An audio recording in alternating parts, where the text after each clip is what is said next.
오늘은 교회에게 마지막 주일 선제 에베이카이트 존탁이다라고 부릅니다. 이날은 지난 한 해 동안 돌아가신 분들을 추모하면서 하나님의 영원한 약속을 소망하고 기억하는 바로 그런 주일입니다. 성경에서 이 소망은 최후의 심판, 그것으로 파괴된 세상이 아니라 하나님의 약속으로 새롭게 재창조된 그런 세상입니다.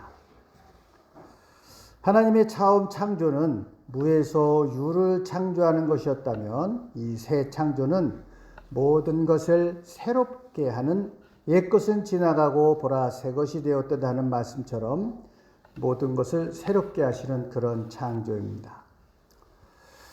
많이 추워졌습니다. 가지를 흔드는 그런 작은 바람에도 우수수 떨어지는 낙엽을 보면 사람들은 우수에 잠겨서 인생의 삶과 죽음을 생각하게 됩니다. 계절은 이제 가을이 깊어 겨울로 달려가고 있습니다.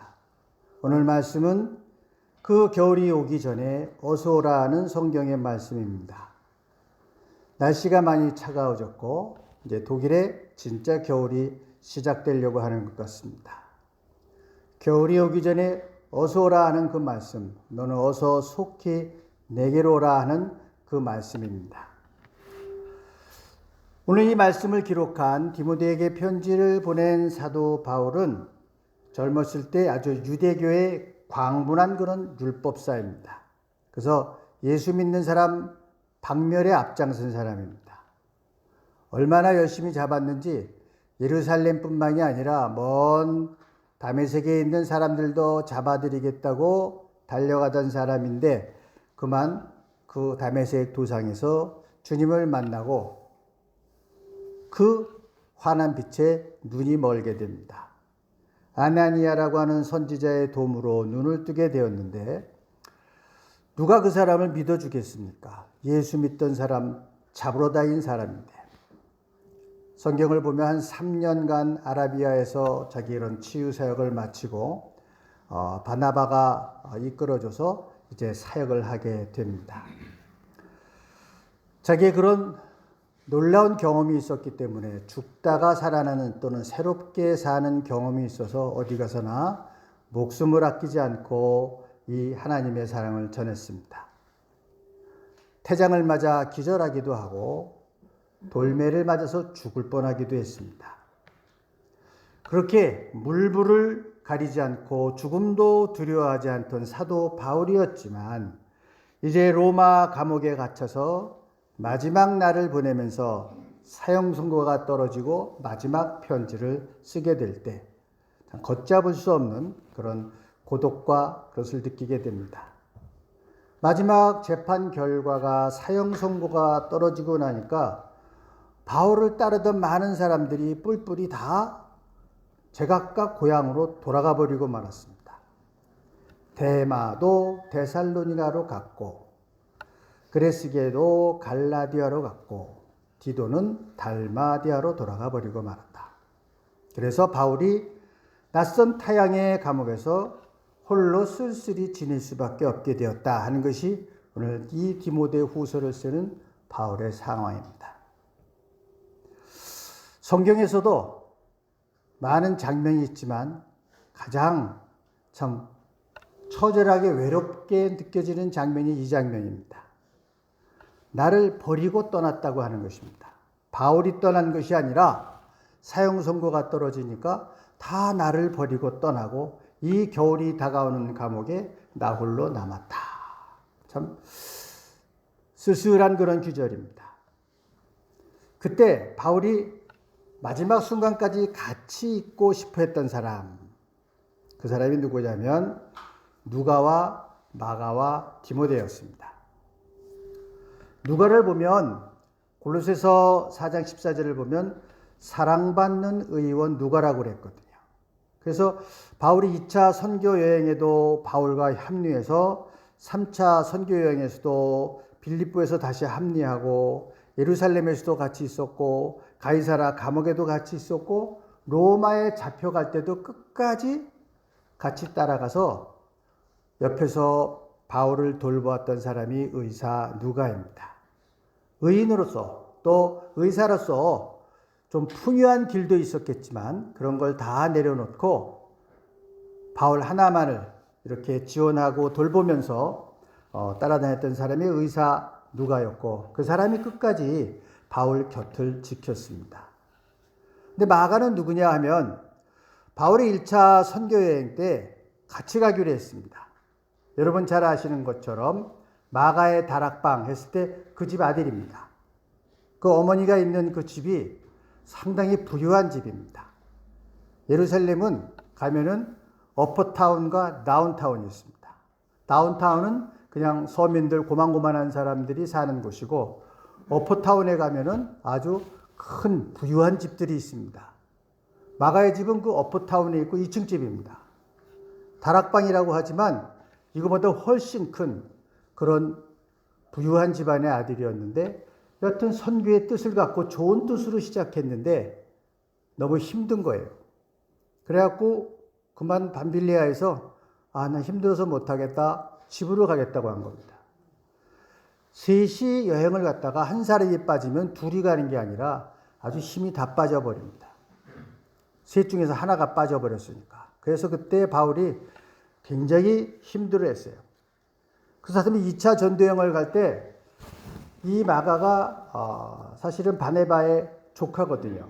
그래서 데려가려고 했는데 바울은 그렇게 나약해 빠진 애는 안 된다. 그래서 두 위대한 사도 둘이 갈등이 생겼습니다. 바울하고 바나바하고.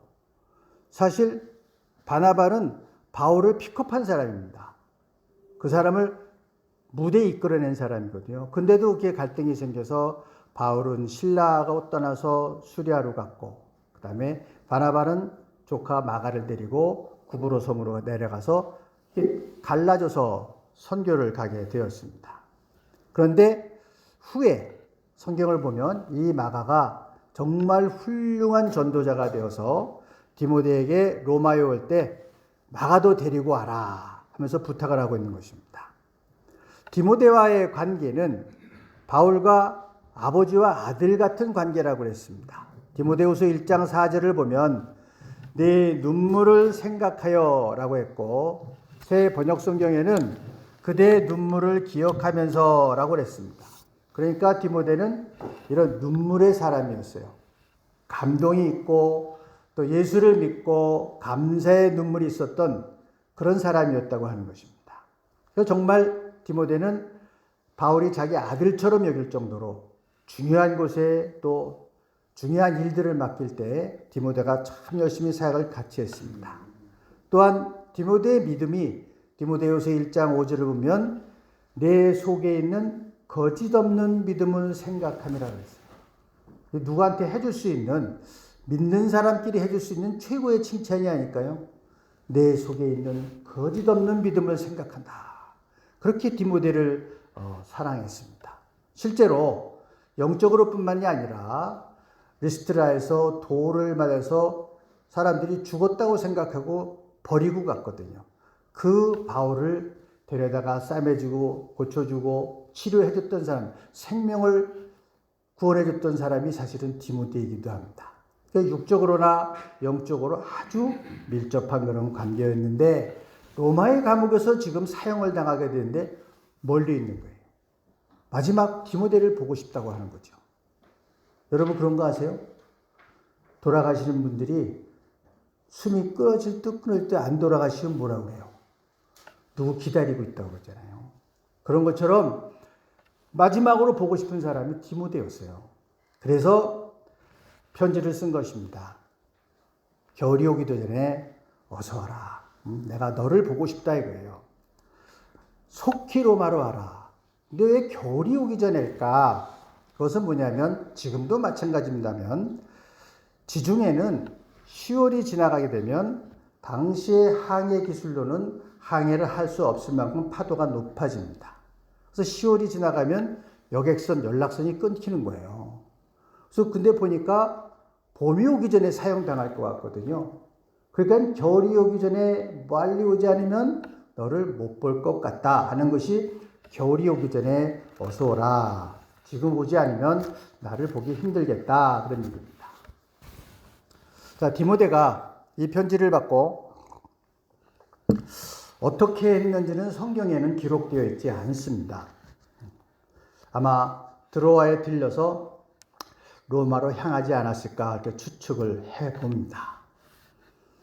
그나마 그렇게 갔으면 볼 수 있었겠지만 차일피일 미루다가 배가 부응하고 떠나버렸으면 그 다음 봄이 왔을 때 가서 아마 바울을 만나지 못지않았나 그런 생각을 합니다. 지금 이 계절이 우리로 하여금 많은 것을 생각하게 하는 그런 계절입니다. 우리가 사는 매일 생활 속에서도 너는 겨울이 되기 전에 어서 오라 하고 부르는 소리를 들을 수가 있습니다. 첫째는 뭐냐면 겨울이 오기 전에 좋은 신앙의 인격을 갖춘 사람이 되라 하는 얘기입니다. 사람의 인품이라고 하는 것, 성격이라고 하는 것은 마치 쇠가 있기 때문에 쇠를 불에다가 이렇게 달구면 두들겨서 좋은 모양을 만들 수가 있습니다. 요즘 아마존에 들어가면 한국 호미를 팝니다. 그런 난데없이 한국에서 호미 만드는 대장간이 밤새 일을 해야 됩니다. 수출을 해요. 근데 그 각도와 그 재료를 그렇게 만드는 데가 없대요. 무엇으로 만드나 그랬더니 그 자동차 타시는 분들은 트럭 같은 거 보면 이렇게 스프링 판으로 된 거 있죠? 전부 그거 걷어다가 만듭니다. 요만하게 잘라가지고. 근데 요런 스프링 판을 자른 다음에 그 다음부터는 불에 데워서 계속 두들기는 거예요. 두들겨 꼭 호미 모양이 나와. 그게 기술이에요. 근데 그분 평균 연령이 65세, 70세 그래요. 그거 배우는 사람이 없어갖고. 그래서 이게 바짝 달궈졌을 때 두들겨서 모양을 만드는 게 기술입니다. 근데 식거나 두 번째 다시 달구면 그렇게 모양이 잘 안 바뀐대요. 그래서 언제 빼서 얼마나 빨리 모양을 만드나 이게 기술이에요. 그렇습니다. 쇠라고 하는 게 그 달궈졌을 때 모양을 바꾸지 않으면 바꾸기가 힘들어요. 여러분 사람의 인품이나 성격이라고 하는 것도 젊을 때부터 거기에 관심을 가지고 신앙의 인격을 갖고 위해서 노력하지 않으면 나이 들면 성격 바꾸기 힘듭니다. 우스갯소리로 그러죠. 나이 들어서 성격 바꾸는 것보다 달려가는 자동차 바퀴 바꾸는 게 낫다 하는 얘기가 있어요. 그만큼 어려운 거예요. 오늘 최선을 다해서 신앙적인 삶, 신앙적인 성품에 관심을 가지고 최선을 다해 살아보겠다 해야지만 겨우 바뀌는 겁니다. 오늘은 대충 하고 내일 해보겠다. 그거 바뀌기 어렵습니다. 왜냐하면 내일은 오늘의 걸음을 가지고 바뀌어지는 거기 때문에 그렇습니다. 그래서 히말라야에서 이 고산족들이 양이나 소를 갑을 먹일 때 크기를 보고 갑을 먹이지 않습니다. 얼마나 무게가 이거가 갑이 중요한 게 아닙니다. 딱 풀어놓고 어떻게 풀을 뜯는가. 그냥 편안하게 위에서부터 아래로 슬슬슬 풀 뜯고 내려온 그런 소나 양은 값이 싸요. 근데 위로 치고 올라가면서 풀을 뜯는 놈들이 있어요. 그 놈들이 비쌉니다. 힘들다고 맨날 아래로 내려가는 이것들은 풀이 조금 없으면 굶어 죽어. 근데 위로 치고 올라가는 놈들은 풀이 없어도 계속 치고 올라가면서 찾아요. 그 놈들은 안 굶어 죽어. 그래서 소나 양을 갑을 먹일 때 딱 풀을 뜯을 때 아래로 내려가냐 위로 올라가느냐를 보면서 갑을 먹입니다. 사람의 인품도 마찬가지입니다.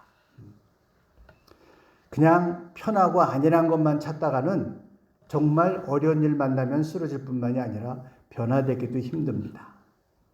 계속 어떤 어려움이 와도 그분 나와 함께 하시고 그런 믿음을 가지고 자기의 삶을 치고 나가는 사람, 이런 사람들이 인생도 그렇고 성품도 그렇고 좋은 신앙의 성품들을 갖고 갈 수 있는 사람입니다.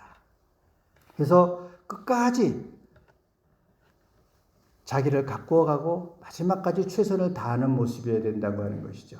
이런 재밌는 이야기가 있어요. 어떤 그 건축가가 정말 일생 일을 하고 이제 정년 퇴직할 때가 됐어요. 그런데 이제 원래 퇴직할 때 되면 한 2, 3개월은 휴가를 주잖아요. 마지막은 그냥 월급만 나오고 한 3개월 휴가 이렇게 주는 건데, 큰 집을 하나 설계하고 이거 집을 지으려는 거예요. 그래서 야, 그놈의 회사 참 지독하다. 그러면서 그냥 투덜투덜투덜대면서 그냥 대충 줬어요. 집을 하나 팍. 그때 주인이 딱 오더니 수고했습니다. 그 열쇠를 딱 주는 거야. 당신 수고했다고. 이 집 당신 거라고 해서 좀 잘 질걸. 잘 질걸. 마지막까지 최후의 5분간까지 자기의 최선을 다하는 모습이어야 된다고 하는 것입니다. 그래서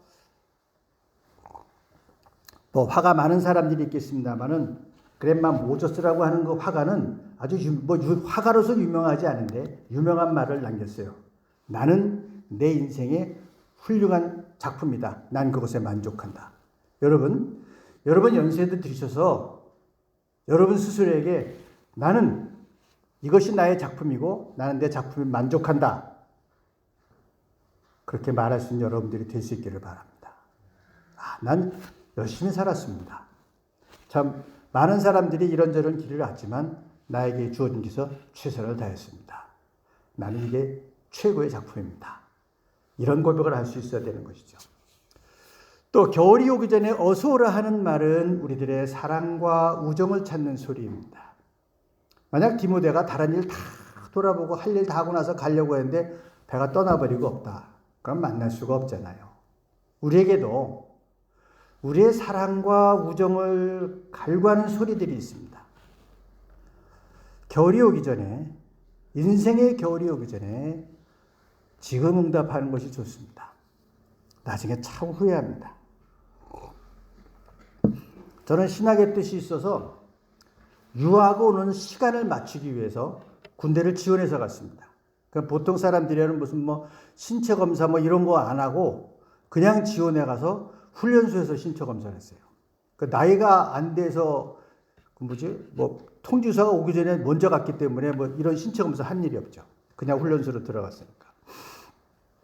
그래서 통번역병으로 제가 일을 했었는데 갔다 오니까 그때는 참 세상이 험악해서 2학년 마치고 갔다 왔더니 3학년 때 교련을 또 하더라고요. 그거 참 끔찍했어요. 제대하고 대학교 돌아와서 교련한다는 게 정말 이상한 세상이었는데 되게 갔다 오면 그 복학생들을 아저씨라고 그럽니다. 팍상 들고 갖고 와. 군대 3년 갔다 오면. 근데 꼬박꼬박 반말하는 녀석이 하나 있었어요. 재수해서 왔대나? 지는 재수생이다 이거지. 나는 복학생이고. 그래서 참 같지 않아 갖고. 좀 갈등이 많았어요. 친구는 참 착한 친구인데 일을 하면 갈등이 많았는데 한번 여행을 같이 갔다 큰 다툼이 있었어요. 별건 아니었는데 프로그램에 대한 생각이 달랐을 뿐이죠. 그래서 나중에 화해를 좀 해야 되겠다. 별것도 아니었는데 학교를 안 나오는 거예요. 일주일 안 나와. 이게 무슨 일이냐 했더니 나중에 알고 보니까 이 신장이 다 망가진 거예요. 그래갖고 세브란스 병원에 입원을 해 있더라고요. 그래서 찾아갔는데 벌써 의식이 오락가락해요. 그래서 잘 못 알아봐. 어떨 때는 알아보고 어떨 때는 아예 못 알아봐. 이게 70년대 초반이니까 한국에서 신장 이식 수술이 없었습니다. 그 세브란스에서 처음으로 신장 이식 수술을 결정을 하고 첫 번 케이스이기 때문에 모두 다 무료로 해주기로 했어요. 그 결정한 날 저녁에 세상을 떠났습니다. 나도 말 한마디 못 해봤어요. 그래서 세브란스 영안실에서 이제 입관을 하는데 지금 병원이 많이 달라졌는데 예전에 세브란스 영안실에서 입관할 때는요, 그 시멘트 건물이 쩌렁쩌렁 울렸어요. 못을 치면. 지금도 그 소리가 생생해요. 못을 치는데 2번 치니까 그 어머님 기절하셨어요. 그 자리에서. 저도 그 소리가 지금도 이런 소리구나. 그 지하실에서 못 치는 소리가. 지금도 아쉽습니다. 별것도 아니었는데 가서 화해하고 얼마든지 만날 수 있고 좋을 수 있었는데 시간을 놓쳐버린 거죠. 우리의 인생에도 우리들의 화해와 사랑과 우정의 손길을 기다리는 소리들이 분명히 있습니다. 내일 모레 미루지 마시고 지금이 겨울이 오기 전에 우리들의 우정과 사랑을 부르는 소리에 응답할 때라고 하는 것입니다. 세 번째, 우리를 부르시는 그 겨울이 오기 전에 어서 오라 하는 그 음성은 인생의 겨울이 오기 전에 나를 찾으라 하는 주님의 음성입니다. 제가 원주에서 일을 하고 있으니까 이제 서울하고 좀 떨어졌죠. 이 세브란스 병원이 원주 기독병원을 인수해서 거기 의과대학이 생겼거든요. 거기 이제 교목실이 있으니까 서울 교목실에서 파견돼서 원주 교목실 가서 일을 하는데 갑자기 서울에서 전화가 왔어요. 몇 년 전에 미국으로 이민 간 친구인데 갑자기 귀국을 해갖고 빨리 서울로 올라오라는 거예요. 그래서 이제 뭔 일인가 하고 부지런히 올라갔습니다. 그 친구네 집하고 저희 집이 이제 연대 뒤에 그 연희동에 있는데 걸어서 한 10분, 15분밖에 안 걸려요. 그래서 부지런히 내려가 봤더니 아버님이 위독하신데 예배를 봐달라는 거예요. 그래서 무슨 일이냐 그랬더니 참 이 사람이 일이라는 게 그 사위가 고대 부속병원의 방사선과 과장입니다. 6개월 전에 조금 이상하다고 생각했는데 설마 그랬다는 거예요. 근데 6개월 만에 다 터져버린 거예요. 수술을 하려고 개복을 했는데 이미 밖에까지 다 퍼졌어요. 그냥 다시 덮었어. 그러고 집어 누워 계신 거예요. 그 예배를 봐달라고. 제가 그래서 예배를 하려고 이렇게 들어갔는데 그 아버님이 제 손을 딱 잡으시더라고요. 그랬더니 저한테 뭐라고 하냐면 목사님 이제 길을 정하셨습니까? 그러면 제 친구 아버님이고 놀러 가면 아주 근엄하신 분이에요. 동욱이 왔냐? 그럼 말이 없었어요. 근데 이분이 갑자기 말을 높이시면서 목사님 이제 길을 정하셨습니까? 그건 제가 깜짝 놀랐죠. 예. 그 다음 말이 충격이었어요. 참 좋은 길을 택하셨습니다. 저는 인생을 헛살았습니다. 그분이 어떤 분이냐면 서울의과대학 들어갔어요. 예과 1년 다녀보니까 적성이 안 맞아. 다니면서 재수해서 서울법대 들어갔어요. 학교 다니면서 25세 사법고시 패스하고 한국에 있는 주요한 법관 자리, 그 검사 자리는 다 거친 분입니다. 그분에게 권력, 그 당시 그만한 권력이 없어요. 재물, 웬만한 신기술 물품들은 다 그 집에 있어요. 일본에서 들어온 것도 있고 다. 자녀, 다 아들들 연대 다니고 딸들 다 이대 다니고 있었어요. 뭐 하나 빠진 게 없는 사람이에요. 근데 그분이 나는 인생을 헛살았습니다. 이게 무슨 일이 있었는가 하면 서울대병원에 입원을 했는데 그 딸이 교회를 다니고 있으니까 신방을 가세요, 목사님들이. 그럼 가서 야단만 맞고 오는 거야. 아니, 이 검사로 있으니까 그 교회 다니는 사람 못된 일 하는 거 다 그런 얘기를 하시면서 니들이나 잘하라고 그러시는 거예요. 근데 그날은 목사님이 갑자기 일이 생겨서 생판 모르는 부목사님이 대신 가시게 된 겁니다. 그래서 그 목사님은 아무것도 모르니까 그냥 가셔갖고 전도 설교한 거예요. 아버님 교회 안 다니시고 세례도 안 받았으니까 딸이 부탁을 해서. 그때 읽어드리는 말씀이 고린도 후서 5장 15절이에요. 그리스도께서 모든 사람을 위하여 죽으신 것은 이제부터는 살아있는 사람들이 자기 자신을 위하여 살아가도록 하려는 것이 아니라 자기를 위하여 죽으셨다가 살아나신 그분을 위해서 살아가도록 하는 것입니다. 이게 얼핏 이해가 안 되는 사실은 굉장히 어려운 말씀입니다. 근데 그 말씀을 듣다가 갑자기 충격을 받으시, 나 좀 봅시다. 다시 보는 거예요. 굉장히 충격을 받았어요. 그때 이제 그 부목사님이 설교를 시작한 겁니다. 검사님, 예수님이 당신을 대신해서 십자가에 못 박혀 돌아가셨습니다. 그러므로 예수님의 죽음은 바로 당신의 죽음입니다. 하나님이 보실 때 검사님은 죄인이셨습니다. 왜냐하면 평생 하나님을 하나님으로 대우하지 않으시고 당신 자신이 하나님이었습니다. 그것이 하나님께는 굉장히 큰 죄입니다. 이제 당신은 하나님 앞에 서야 되는 죄인입니다. 그런 당신의 처지를 불쌍히 여기셔서 당신을 살리기 위해서 하나님께서 당신의 아들 예수님을 대신 십자가에 죽게 하신 것입니다.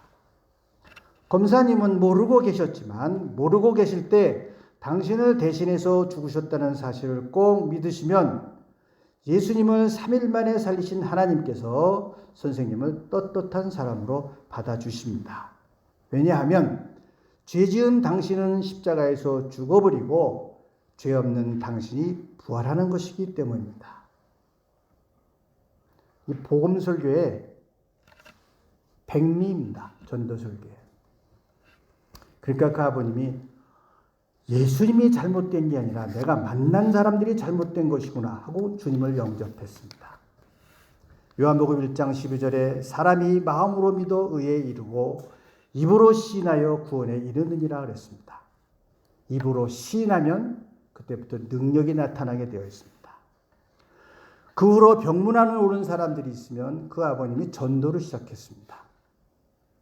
무릎을 꿇고 아랫사람이건 윗사람이건 똑같이 예수 믿게. 나는 너무 늦게 믿었네. 자네는 아직 젊고 생생하고 인생이 많이 남았지 않은가. 나중에 후회하지 말고 예수 믿게.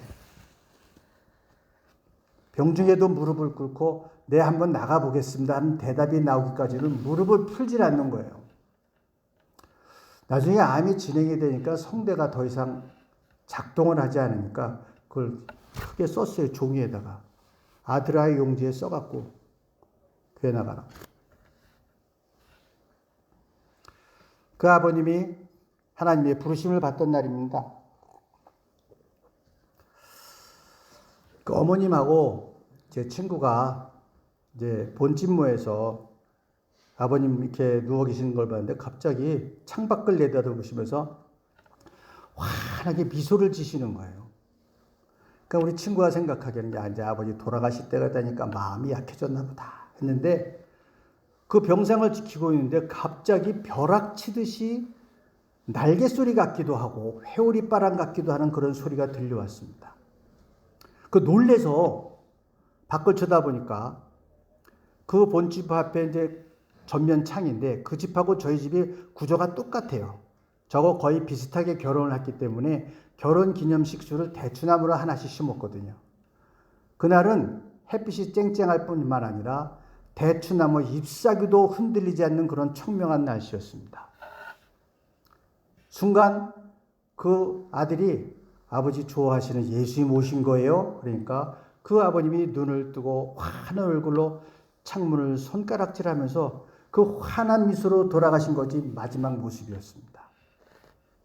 그분이 예수님 전하고 싶다고 살고하고 그분이 천국 가시던 날입니다. 2주 전에 세례 받으시고 이런 모습으로 돌아가셨습니다. 그 아들이 미국에 와서 이게 해결이 되질 않는 거예요. 분명히 들었거든요. 뭐지? 그건 뭐지? 도대체 그렇게 환한 미소를 지으며 돌아가실 수 있는 그게 뭐지? 하다가 어느 부흥회에 참석해서 회심을 하고 은혜를 받고 3일 낮밤을 먹지를 않고 회개의 기도를 했습니다. 맨 처음엔 기도를 했다고 해서 제가 물어봤어요. 도대체 3일 동안 먹지도 않고 무슨 기도를 했냐 그랬더니 딱 하나예요. 나 같은 죄인을 살려주셔서 이렇게 살게 해주신 것이 감사합니다. 그래서 회개와 감사의 기도를 3일을 드렸다고 합니다. 그 다음부터는 이 친구가 퇴근을 하면 뉴욕 지하철에 가서 전도합니다. 그리고 그 가정을 하나님께서 축복해 주시는데 뉴욕에 뉴저지에 살았는데 제가 한번 그 집에 가니까 차를 갖고 들어가는데 대문을 지나고 한참 차를 타고 가니까 집이 나오더라고요. 영화 보면 그런 거 있죠. 그리고 가는데 옆에 교회가, 조그만 교회가, 카펠레가 하나 있어요. 저건 뭐냐 그랬더니 자기가 인도하는 찬양대원들이 연습하고 기도하는 카펠레라는 거예요. 가보니까 온갖 악기가 다 있어요. 전 거기서 처음으로, 제가 클라리넷을 좀 했었는데 전자 클라리넷을 거기서 처음 봤어요. 아, 이런 것도 있구나. 그리고 주말이면 그 찬양대를 이끌고 공원에 나가서 전도합니다. 거기서 끝난 게 아니라 그 다음에는 더 말씀을 전하고 싶어서, 미국에서는 방송국을 차리려면 꼭 국회의원이나 이런 사람들이 있어야 됩니다. 그래서 기독교 훌륭한 교인이 국회의원과 함께 그 사람의 이름을 빌어서 단파 방송국을 설립을 해서 중국의 단파 방송으로 성경을 읽어주는 거예요. 처음에는 3시간, 그 다음에 더 해달라고 해서 6시간, 12시간, 나중에 24시간 성경을 읽어주는 단파 방송국을 차려서 선교를 했었습니다. 작년에 제가 똑같은 설교를 하면서 말씀드렸습니다만, 이제 그 친구도 세상을 떠나서 더 이상 이 설교를 할 시간도 별로 없을 것 같아요. 그래서 그 아버님을 생각하면 참 안타까움과 아쉬움이 있습니다. 좀 더 일찍 하나님을 영접하셨더라면 얼마나 많은 일을 하실 수 있었을까 하는 그런 안타까움이 있고요. 또 하나는 제가 가는 이 목회자의 길에 또 다시 한번 생각하게 됩니다. 이 목회자의 길도 가끔 힘들 때도 있고, 때로는 차라리 청계천에 가서 호떡 장사가 낫겠다, 농담으로 그런 얘기도 하셨습니다. 그런데 이 직업이 가장 소중한 직분이라고 생각하고 삽니다. 왜냐하면 그분이 죽음을 목전에 두고 주신 말씀이기 때문에 조금 더 거짓이 없는 진실이라고 믿기 때문입니다. 목사님 참 좋은 길을 택하셨습니다. 우리가 이 땅에 사는 동안은 누구나 다 죄 가운데서 피곤한 삶을 살 수밖에 없습니다. 그러나 그 주님이 계시기에 감사와 찬양의 삶이 될 수 있습니다. 오라 나는 곤고한 사람이로다. 이 사망의 몸에서 누가 나를 건져내랴. 우리 주 예수 그리스도로 말미암아 하나님께 감사하리로다 하는 로마서 7장의 말씀처럼 오늘 이 시간이 바로 새로운 사람이 될 수 있는 시간입니다. 지금 이 시간이 가족과 친구에게 사랑을 베풀 수 있는 마지막 시간일 수도 있습니다. 그들의 삶과 죽음으로 또는 멀리 내 곁을 떠나기 전에, 그리고 이 순간이 내 마음을 열어 주님을 더욱 뜨겁게 영접하는 중요한 순간일 수 있습니다. 사랑하는 교회 여러분, 인생의 겨울이 오기 전에 주님과 함께 새롭게 시작하는 여러분들이 되시기를 주의 이름으로 간절히 축원합니다. 기도하시겠습니다. 주님, 이 교회력의 마지막 주일 예배에 나온 주의 자녀들을 축복하여 주시옵소서.